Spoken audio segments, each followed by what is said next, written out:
Mi vida, por Yeshua de Nazrat. Cartas a mi amada esposa Miriam. Autora María Medina. Voz Salvador Corazón. Capítulo 114. Caminé sobre las aguas. Volvía a necesitar estar solo. El trabajo de los últimos días había sido de nuevo intenso. Todos los que habían acudido a escuchar mi última enseñanza, que como ya os he dicho eran muchos, no se fueron como los aconsejamos, nada más comer, ni mucho menos. No habían hecho un viaje tan largo, desde sus hogares hasta alcanzar la otra orilla del lago donde nos encontrábamos, para separarse con rapidez de mí y de la radiación que se había quedado en aquellas tierras. No tenían ninguna prisa en regresar a sus casas. No, se lo tomaron con calma. Muchos querían seguir allí escuchando, recibiendo sanaciones. Os han dicho que fueron unas 5.000 o más personas. Pues bien, ¿os figuráis lo que fue atender a tantos?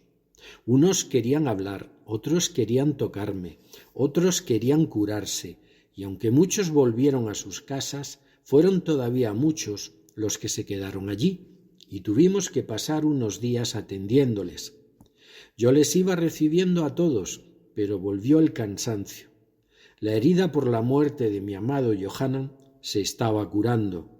Estaba haciendo el proceso de aceptación y de integración de nuestra separación en mi ser. Pero atender a tantísimas personas me estaba empezando a provocar agotamiento. Yo era fuerte, mucho, pero también acusaba de vez en cuando tanto trabajo. Cuando ya todos se hubieron ido satisfechos y colmados, hicimos un breve descanso de unos días antes de regresar a Cafarnaúm. Vosotros siempre aceptabais mis peticiones o sugerencias, teníais mucha confianza en mí, y en aquella ocasión os pedí que os fueseis todos, que necesitaba estar completamente solo unos días más. No os gustó mi propuesta. Algunos protestasteis porque no queríais dejarme, pero para mí, a veces, el seguir enseñándoos sin descanso, aunque esto solamente fuera a nuestro pequeño grupo más cercano, también era cansado, así que me mantuve firme y os obligué a regresar a la barca para volver a casa. Y os dije: no temáis por mí, no estaré solo, ya lo sabéis. Idos tranquilos que yo volveré cuando ya sea la hora. No me va a pasar nada. Me cuidabais con mucho amor como si fuera a romperme. Fuisteis el mejor ejército que un hombre pueda desear. Incluso tú, que en aquella ocasión habías venido, quisiste quedarte a acompañarme. También te dije que no, amada mía. Necesitaba la más total y absoluta soledad y descanso. Tenía que volver a encontrarme conmigo mismo, tenía la necesidad de meditar y estar en comunicación con el Padre.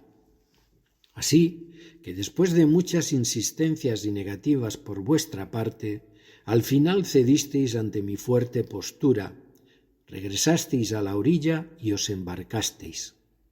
Yo me quedé sentado, meditando, solo, en paz con el Padre y con todo el monte que me acogía, sintiendo la energía de amor de la creación y dejando que en mi alma entrase toda aquella calma que necesitaba.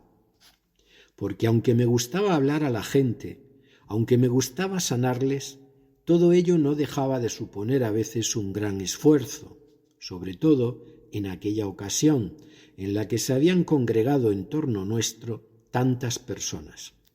Pero los planes de Dios para mí eran otros, y no pude estar mucho tiempo tranquilo porque mi descanso y mi soledad duraron un día. En aquellos días soplaba un viento bastante fuerte y el mar de Galilea estaba agitado. La tempestad no era tan violenta como aquella otra que pasamos, pero tampoco había mucha calma. Vosotros iniciasteis el camino de regreso atravesando el lago. No os habíais alejado demasiado de la orilla y estabais dudando entre seguir adelante o volver a tierra y esperar mejor tiempo. Remabais con mucho esfuerzo y la barca no conseguía avanzar demasiado debido a la fuerza del viento, que os era totalmente adverso. Algunos ya os empezasteis a preocupar más, porque veíais que todo vuestro esfuerzo era inútil, no os movíais del sitio. La barca se balanceaba en la semioscuridad del anochecer y vosotros estabais asustados. Entonces visteis una figura que caminaba sobre el mar y se acercaba a vuestra barca. Vuestro miedo fue muy grande, porque ¿quién podía caminar sobre el agua sino solo un fantasma? ¿Quién podía estar allí en medio del lago de noche, caminando impasible en medio de la tempestad?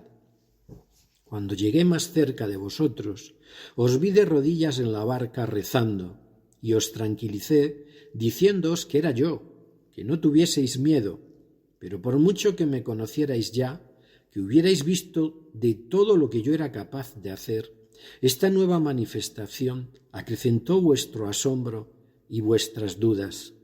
Aquello ya era demasiado. ¿Cómo podía mantenerme sobre el agua sin hundirme?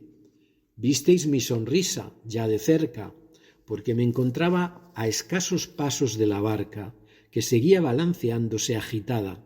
En un momento extendí un brazo, y Simón, que no daba crédito a lo que estaba viendo, preguntó a voz en grito: «Rabí, si eres tú, mándame ir a ti». Y yo le dije: «Ven, Simón, no tengas miedo», ofreciéndole mi mano para que la alcanzara. Es cierto que él se bajó de la barca, pero no pudo dar más que 2 pasos, pues en cuanto su mente se situó en un plano exclusivamente físico, se conectó con sus limitaciones, se conectó con su inseguridad, con sus miedos, con sus emociones. No era posible que un hombre pudiera caminar sobre el agua sin hundirse. Tengo que decir en su favor que las condiciones de aquella noche eran adversas a cualquier tipo de confianza, aunque fuera en mí, porque no se veía casi nada. El viento rugía y el mar estaba agitado, y una de las emociones que más influencia tienen sobre el ser humano se desató violentamente en el corazón de Simón: el miedo. Y entonces, al tomar conciencia solamente con esta realidad, fue cuando fue vencido por su miedo, por tanta oscuridad como se estaba manifestando en las condiciones meteorológicas del momento. Fue vencido por tanta agua oscura, por una emoción que le provocaba tanto miedo. El escenario estaba perfectamente preparado para recibir aquella enseñanza, para despertar la fuerza y la confianza de Simón, para controlar las emociones desatadas, la posibilidad de no hundirse en ellas, de caminar sobre las turbulencias, de no ser dominado, de poder mantener la fe inquebrantable y la confianza en Dios y en aquel momento en mí, en quien Él se estaba manifestando. Y Simón comenzó a hundirse en el agua. Me acerqué a él, le sujeté con fuerza de las manos y le hice caminar conmigo hasta la barca. Cuando subimos a ella, estaba temblando por la impresión de la experiencia vivida. Algunos de vosotros estabais boquiabiertos contemplando la escena. Tú, Miriam, permaneciste tranquila, porque aunque no sabías lo que iba a suceder, tu confianza en mí era tan grande que estuviste observando los acontecimientos, serena y segura. Aunque como tantas otras veces en las que me viste actuar de esta manera, llorabas en silencio lágrimas de amor, de emoción y de admiración hacia tu marido, bendita mía. Al instante de estar ya todos en la barca, el viento cesó. El mar quedó totalmente en calma como una balsa tranquila, y nosotros nos sentamos para volver a casa. Y llegamos a nuestra región y todavía impresionados por lo que habíais vivido, regresamos todos a nuestras casas para meditar lo sucedido, para comprender su significado y su alcance. Ya os he dicho en otras ocasiones que mi manera de enseñar era primero la teoría y luego la práctica, como sigo haciendo ahora. Pero a veces la práctica era dura de experimentar y si no se producía de forma tan drástica, no podíais completar bien la enseñanza. Muchas de estas cosas las hice para que confiaseis más en mí, por si os quedaba alguna duda, además de para enseñaros. Pero vosotros, queridos míos, ya estabais totalmente convencidos de mi ser, de mi personalidad y del poder del Dios Padre. Sí, es cierto que hablé con Simón no para regañarle, sino para hacerle ver lo que había sucedido, que no dejaba de ser un símbolo del comportamiento humano, que sin el poder de la fe, sin la confianza en uno mismo, en el poder del ser humano y en el del Padre, irremisiblemente se hundía, irremisiblemente era dominado por sus emociones, cayendo en su propia debilidad. Y también os manifesté el símbolo de que todo aquel que cogiera mi mano jamás se hundiría. Y regresé a casa para descansar todo lo que pudiera, porque sabía que desde el día siguiente a mi llegada volverían a amontonarse en nuestra puerta cantidad de seres necesitados y había que atenderles. Con todo mi amor, Yeshua.